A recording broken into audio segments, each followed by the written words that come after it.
Neste momento, vamos estudar a Palavra de Deus, pedir a direção do Santo e Bom Espírito, para que Ele faça com que venhamos entender a Sua Santa Palavra. Vamos estudar um tema muito importante, o pior inimigo do homem e como vencê-lo. Vamos ler em Gênesis, no capítulo 3, versículo 15, que nos diz assim: E porém inimizade entre ti e a mulher, e entre a tua semente e a sua semente. Esta te ferirá a cabeça, e tu lhe ferirás o calcanhar. De alguma forma, Satanás ficou sabendo que ia ter uma grande inimizade, e ele veio para fazer o seu trabalho. Continuando a leitura já no grande conflito, que diz assim: a sentença divina pronunciada contra Satanás depois da queda do homem foi também uma profecia abrangendo todos os séculos até o final do tempo, e prefigurando o grande conflito em que se empenhariam todas as raças dos homens que vivessem sobre a terra. Deus declara: porém esta inimizade não é entretida naturalmente. Quando o homem transgrediu a lei divina, sua natureza se tornou má, e ele ficou em harmonia com Satanás, e não em desacordo com ele. Não existe por natureza nenhuma inimizade entre o homem pecador e o originador do pecado. Ambos se tornaram malignos pela apostasia. Então nós vemos aqui na palavra de Deus, quando o homem caiu no pecado, ele não tinha nenhuma inimizade com o originador do pecado, e ambos se tornaram malignos pela apostasia. O apóstata nunca está em sossego, exceto quando obtém simpatia e apoio, induzindo outros a lhe seguir o exemplo. Por este motivo, os anjos decaídos e os homens ímpios se unem em desesperada união. Se Deus não se houvesse interposto de maneira especial, Satanás e o homem teriam entrado em aliança contra os céus. E ao invés de alimentar a inimizade contra Satanás, toda a família humana se teria unido em oposição a Deus. Vejamos que coisa terrível.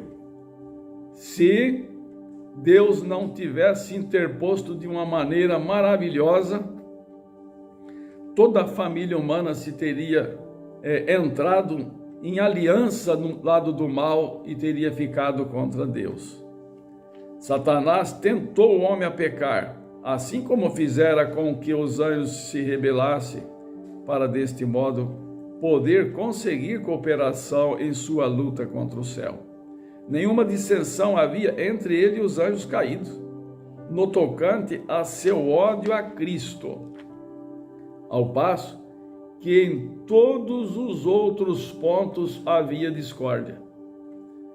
Uniram-se firmemente na oposição à autoridade do governador do universo. Em todos os outros pontos, eles não tinham harmonia entre eles, mas no ponto para trabalhar contra Cristo e derrotar a Cristo, todos os demônios se uniram. Mas quando Satanás ouviu a declaração de que existiria inimizade entre ele e a mulher, e entre a sua semente e a semente dela, compreendeu que seus esforços para depravar a natureza humana seriam interrompidos, que por algum meio o homem seria habilitado a resistir ao seu poder. A inimizade de Satanás contra a raça humana é avivada pelo motivo de serem as criaturas humanas mediante Cristo objeto de amor e misericórdia. Ele se empenha em subverter o plano divino para a redenção do homem, desfigurando e corrompendo a obra de suas mãos. para lançar desonra a Deus, deseja dar origem a pesares no céu e encher a terra de desgraças e desolação. E aponta para todo este mal como resultado da obra de Deus ao criar o homem. Então, Satanás, ele desordenou a raça humana, encheu ela de enfermidades, de corrupção, e agora lança essa culpa sobre Deus. Deus é o culpado porque criou o homem e deixou o homem fazer isso. Como resistir a esse tirano, esse ser maligno que veio para destruir? É a graça que Cristo implanta na alma, que cria no homem a inimizade contra Satanás. Sem esta graça que converte e este poder renovador, o homem continuaria cativo de Satanás, como servo, sempre pronto a executar-lhes as ordens.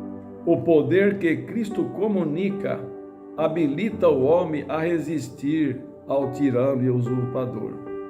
Quem quer que se ache aborrecer o pecado em lugar de o amar, que resista a essas paixões que tem dominado interiormente e as vença, evidencia a operação de um princípio inteiramente de cima. Então nós vemos que como resistir aos ataques desse inimigo? Só através da graça de Cristo, da misericórdia de Deus. A graça de Cristo implantada na alma cria no homem inimizade contra Satanás. Continuando a leitura, diz assim: o antagonismo que existe entre o Espírito de Cristo e o de Satanás revelou-se na maneira muito flagrante com que o mundo recebeu Jesus. Não foi tanto porque ele aparecesse sem riquezas, pompas ou grandiosidade mundanas que os judeus foram levados a rejeitá-lo. Viam-no possuir poder e fazia mais do que compensar a falta dessas vantagens exteriores. A pureza e santidade de Cristo, porém, valeram-lhe o ódio dos ímpios. O que é que criava ódio nos ímpios ou na própria igreja na época? Era a pureza, a santidade, a inveja, tudo isso é o que causava o ódio. Sua vida de renúncia e impecável devotamento era perpétua reprovação a um povo orgulhoso e sensual. A vida de Jesus, o testemunho de Jesus, é o que causava o ódio nesse povo. Foi isto que provocou a inimizade contra o Filho de Deus. Satanás e os anjos caídos uniram-se aos homens maus. Todas as energias da apostasia conspiraram contra o campeão da verdade. Vejamos o ódio contra Jesus. Ele sabia muito bem a missão de Jesus aqui na terra, que Jesus veio para salvar. Então, o ódio foi muito grande. Na página 507 do Grande Conflito nos diz assim: é manifesta em relação aos seguidores de Cristo a mesma inimizade demonstrada para com o Mestre. Quem quer que vença, quem quer que veja o caráter repelente do pecado e na força do alto, resista à tentação, certamente suscitará a ira de Satanás e de seus súditos. O ódio aos puros princípios da verdade, a própria perseguição, opróbrio e perseguição a seus defensores, existirão enquanto houver pecados e pecadores. Existe um ódio tão grande. Aquele que não é por mim, é contra mim. Quem comigo não ajunta, espalha, assim diz a Bíblia Sagrada. Os seguidores de Cristo e o servo de Satanás não pode harmonizar-se. Este é o motivo do grande ódio. O agravo da cruz não cessou. todos os que piamente querem viver em Cristo Jesus padecerão perseguições. 2 Timóteo capítulo 3, versículos 12. Todos os que querem ficar ao lado de Jesus, defender a verdade, serão perseguidos. Sob a direção de Satanás, os seus agentes estão constantemente a trabalhar a fim de estabelecer a sua autoridade e erigir o seu reino em oposição ao governo de Deus. Com esse fito, procuram enganar os seguidores de Cristo e desviá-los de sua fidelidade. Semelhante a seu chefe, interpreta o mal e perverte as Escrituras para realizar seu objetivo. Nós vemos que quando estamos dando estudo para pessoas, a tendência é interpretar mal a palavra de Deus, é defender o lado errado. Quando se apresenta os princípios da verdade, as pessoas não estão a favor deles, estão a favor do lado errado, e isso é porque eles estão do lado de Satanás. Semelhante a seu chefe, interpreta o mal e perverte as Escrituras para realizar seu objetivo. Assim como Satanás se esforçou para lançar a ignomínia sobre Deus, seus agentes procuram fazer mal ao povo do Senhor. O Espírito que matou a Cristo impele os ímpios a destruir seus seguidores. Tudo isto está prefigurado naquela primeira profecia. Porém, inimizade entre ti e a mulher, e entre a tua semente e a sua semente. E isto continuará até o fim do tempo. A inimizade contra os puros princípios da verdade não vai terminar, vai continuar enquanto durar o tempo. Satanás conjuga todas as forças e arremessa ao combate todo o seu poder. Por que não encontra ele maior resistência? Por que são os soldados de Cristo tão sonolentos e indiferentes? É porque entretém tão pouca verdadeira comunhão com Cristo, porque se acham tão destituídos de seu espírito. O pecado não lhes é repelente e aborrecível como era ao seu mestre. Não o enfrentam como fazia Cristo, com resistência decidida e resoluta. Não se compenetram do grandíssimo mal e malignidade do pecado, e estão cegos tanto a respeito do caráter como do poder do príncipe das trevas. Pouca inimizade há contra Satanás e suas obras, porque há tão grande ignorância a respeito de seu poder e maldade, e da grande extensão da luta entre Cristo e sua igreja. Multidões estão iludidas neste ponto. Não sabe que seu inimigo é um poderoso general que domina a mente dos anjos maus e que, com planos bem elaborados e hábeis artifícios, está a guerrear contra Cristo para impedir a salvação de almas. Vejamos o objetivo de Satanás. A guerra contra Cristo é para impedir a salvação de almas entre os profetas cristãos e mesmo entre ministros do Evangelho. Raramente se ouve uma referência a Satanás, exceto talvez uma menção ocasional do púlpito. Não toma em consideração as evidências de sua atividade e êxitos contínuos.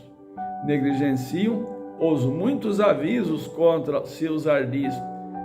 Parece ignorar-lhe a própria existência. Olha só, as pessoas parecem até ignorar a própria existência do diabo, enquanto os homens se acham em ignorância quanto aos seus estratagemas. Este vigilante adversário se põe em seu caminho a cada momento, intromete-se em cada compartimento do lar, em toda a rua de nossas cidades, nas igrejas, nos conselhos nacionais, nos tribunais de justiça, confundindo, enganando, seduzindo, arruinando por toda parte a alma e o corpo de homens e mulheres e crianças, desmembrando famílias, semeando ódio, rivalidade, contenda, sedição, assassínio. E o mundo cristão parece olhar estas coisas como se Deus as tivesse designado e elas devessem existir. Veja o trabalho de Satanás. Quantas famílias destruídas, quanto trabalho nos tribunais de justiça, a injustiça é praticada. Então, todo esse trabalho, ele se intromete em todos os pontos, em todas as partes para arruinar.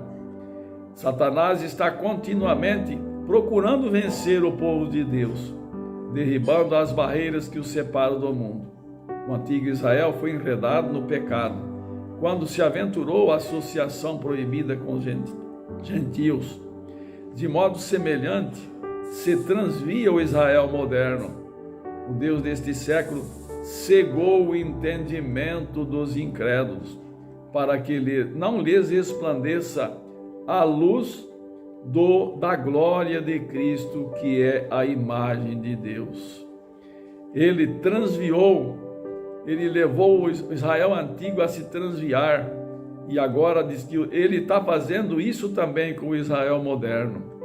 E continuando mais um pedaço, diz assim: todos os que não são decididos seguidores de Cristo são servos de Satanás. Meio termo aqui representa ser servo de Satanás. Aquele que não é totalmente de Cristo, ele não está do lado de Cristo, ainda está do lado do inimigo. No coração não regenerado, há amor ao pecado e disposição para acariciá-lo.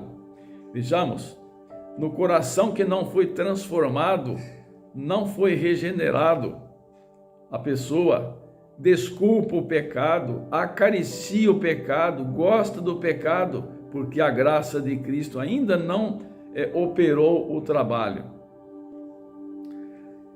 No coração não regenerado é assim. Agora, no coração renovado, há ódio e decidida resistência ao pecado. Nós vemos a diferença. Um defende o pecado e outro tem decidida resistência contra o pecado. Quando os cristãos escolhem a sociedade dos ímpios e incrédulos, opõem-se à tentação. Satanás esconde-se das vistas e furtivamente estende sobre os olhos deles seu véu enganador. Não pode ver que tal companhia é calculada a fazer-lhes mal, e ao mesmo tempo em que constantemente vão assimilando o mundo no que respeita ao caráter, palavras e ações, mais e mais cegos se tornam. A conformidade aos costumes mundanos converte a igreja ao mundo, jamais converte o mundo a Cristo. A familiaridade com o pecado inevitavelmente o fará parecer menos repelente. O perigo é achar que o pecado não é pecado por motivo da familiaridade com o pecado. Aquele que prefere associar-se ao servo de Satanás, logo deixará de temer o Senhor deles. Aquele que prefere ter essa associação vai perder o medo, vai perder não vai sentir o perigo que eles estão entrando. Quando no caminho do dever somos levados à prova, como foi Daniel na corte do rei, podemos estar certos de que Deus nos protegerá. Mas se nos colocamos sob tentação, mais cedo ou mais tarde cairemos. Daniel foi protegido, seus companheiros foram protegidos, porque se colocaram no caminho de Deus, colocaram na defesa da justiça. Por isso é que Deus estava com eles. O tentador frequentemente opera com muito êxito por meio daqueles de quem menos se suspeita estarem sob o seu domínio. Os possuidores de talento e educação são admirados e honrados, como se estas qualidades pudessem suprir a ausência do temor de Deus e torná-los dignos de seu favor. Talento, ser muito sábio, ser erudito, mas não estar entregue a Deus, de que vale isso? O talento, a cultura, considerados em si mesmos, são dons de Deus, mas quando se faz com que eles preencham o lugar da piedade e quando, em vez de levar a alma mais perto de Deus, a afastam dele, tornam-se então em maldição e laço. Então nós vemos aqui ter muito talento, se não colocar isso ao lado de Deus, torna-se uma maldição e laço, porque não aproveita isso para defender a verdade.